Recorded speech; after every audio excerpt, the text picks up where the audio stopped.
Hello students, this is Vipasha Garg. आज lecture है Indian aesthetics code 302। तो हमारा अभिनव गुप्त चल रहा था, आर्टिस्ट अभिनव गुप्त के बारे में बात कर रहे थे हम। तो अभिनव गुप्त का संक्षिप्त जीवन परिचय है ये, उस जो अभी पिछली पीपीटी में हुआ था उससे आगे कही है।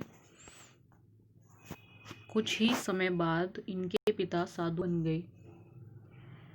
बचपन की घटनाओं का बालक के कोमल मन पर गहरा प्रभाव पड़ा। मतलब जो भी इनके जीवन में घटनाएं घटी थी उससे इनके कोमल मन पर बहुत गहरा प्रभाव पड़ा था। और नॉर्मल बात है कि जब हम बाल्य अवस्था में होते हैं और कुछ भी घर में ऐसी कोई घटना घटित होती है तो सबके मन पर प्रभाव पड़ता है। तो इनके साथ भी ऐसा ही हुआ था।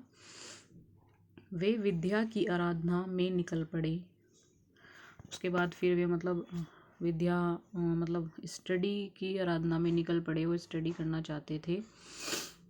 कश्मीर और उसके बाहर भी ज्ञान के स्रोतों पर पहुंचकर अधिक से अधिक विद्या प्राप्त की। मतलब वो कश्मीर में भी गए और उसके बाहर भी गए। वहाँ पे उन्होंने ज्ञान के कई स्रोत पे जाके वहाँ पे उन्होंने अधिक से अधिक विद्या प्राप्त की, स्टडी की ज़्यादा से ज़्यादा। शव मैथ की तीनों शाखाओं क्रम, त्रिक और कुल का शास्त्रीय और क्रियात्मक ज्ञान इन्होंने ग्रहण किया। ठीक है, मतलब इन्होंने क्रियात्मक ज्ञान भी किया था, शास्त्रीय ज्ञान भी लिया था। ये तीनों शाखाओं का इन्होंने ज्ञान लिया था, ग्रहण किया था। इसमें इन्होंने उच्चतम सिद्धि प्राप्त की और चमत्कारिक शक्तियाँ पाई। मतलब इन्होंने उच्चतम सिद्धियाँ ली थी, ज़्यादा से ज़्यादा सिद्धि प्राप्त की थी और चमत्कारिक शक्ति भी पाई थी। इन्होंने अलग अलग गुरुओं से अलग अलग विषयों की शिक्षा ली। मतलब अलग अलग गुरु थे इनके और अलग अलग विषयों की इन्होंने शिक्षा ली थी। शैव मत की तीनों शाखाओं क्रम, त्रिक और कुल का शास्त्रीय और क्रियात्मक ज्ञान इन्होंने ग्रहण किया। ठीक है, जो ये तीनों शाखाएं थी, जो भी पीछे देखा है हमने, क्रम, त्रिक और कुल का शास्त्रीय और क्रियात्मक ज्ञान इन्होंने ग्रहण किया था और उच्चतम सिद्धि प्राप्त की थी, चमत्कारिक शक्ति पाई थी। इन्होंने अलग अलग गुरुओं से अलग अलग विषयों की शिक्षा ली।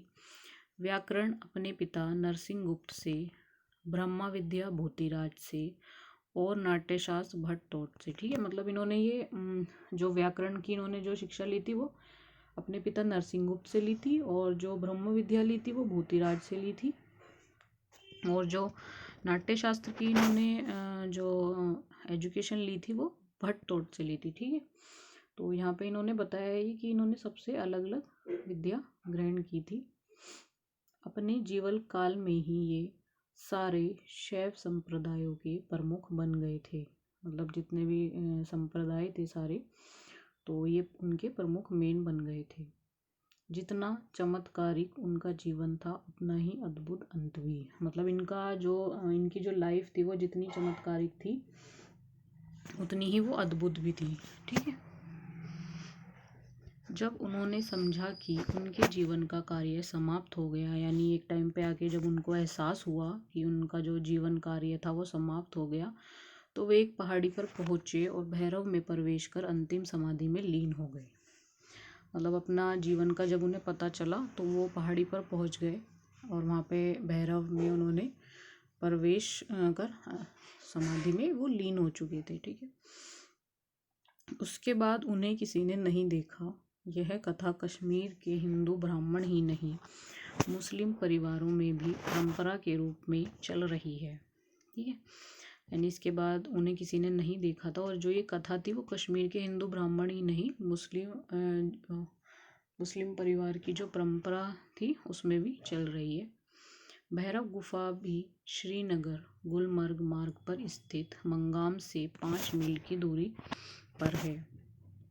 मतलब जो भैरव गुफा थी वो बताया है कहाँ पे है, ये श्रीनगर गुलमर्ग मार्ग पर स्थित मंगाम से 5 मील की दूरी पर है।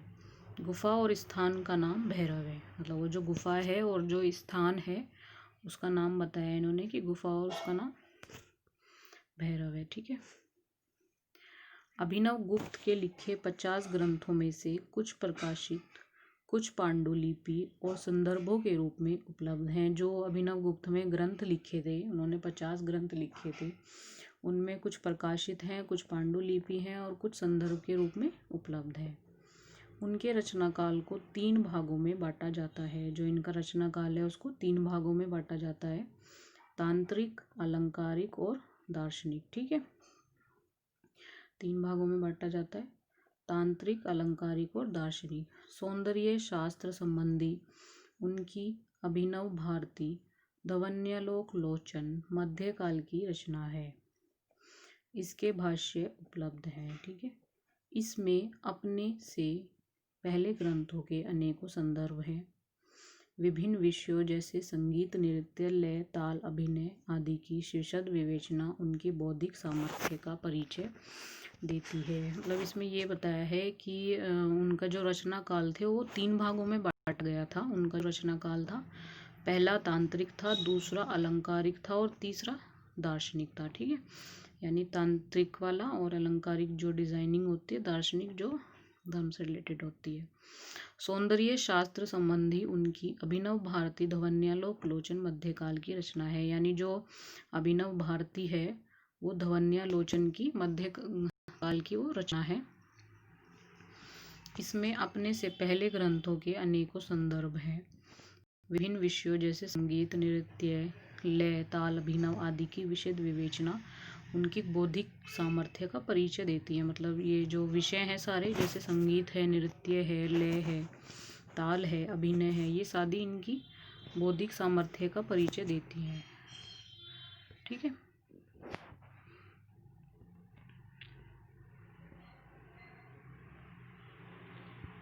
अब है अभिनव गुप्त सच्चे अर्थों में सौंदर्य शास्त्री थे। यानी ये जो अभिनव गुप्त थे ये एक तो बहुत फेमस भी थे और इनका काफ़ी नाम भी था, ये काफ़ी प्रसिद्ध भी थे। ठीक है, और ये मोस्ट इम्पोर्टेंट भी है, तो आप इसको अच्छे से लर्न करना। ठीक है, तो ये मतलब एक जो रियल मीनिंग होता है, मतलब हर कोई नहीं कहलाता, तो ये रियल अर्थों में यानी सच्चे अर्थों में ये सौंदर्य शास्त्री भी थे। सौंदर्य शास्त्र का इन्होंने विभिन्न दृष्टिकोण यानी विभिन्न मतलब कई तरीके से इन्होंने दृष्टिकोण किया सौंदर्य शास्त्र का। जैसे इसमें बताया है ऐतिहासिक, है ना, मनोवैज्ञानिक, तार्किक और दार्शनिक से विवेचन किया। यानी जो आप पढ़ रहे हो एस्थेटिक, ये सौंदर्य शास्त्र जो है, तो इनको इन्होंने कई दृष्टिकोणों से विवेचन किया था। ठीक है, अब वो बताया कौन कौन सा, जैसे ऐतिहासिक, मनोवैज्ञानिक हो गया, तार्किक हो गया और दार्शनिक हो गया। ठीक है, कहीं उससे इनका विवेचन किया इन्होंने। कला का लक्ष्य और अर्थ सिद्धांत पर महत्वपूर्ण मत दिए। यानी जो कला का लक्ष्य है ना, अर्थ सिद्धांत है, तो इन्होंने इन सब पर महत्वपूर्ण मत दिए थे, यानी अपने विचार रखे थे अलग अलग। किंतु सौंदर्य शास्त्र का विवेचन इन्होंने नाटक शास्त्र व काव्य के अंतर्गत किया। मतलब जो सौंदर्य शास्त्र का इन्होंने विवेचन किया था वो नाटक शास्त्र व काव्य के अंतर्गत किया था। मतलब जो भी सारा इसका सार था वो नाट्य शास्त्र और काव्य के अंतर्गत ही आता है।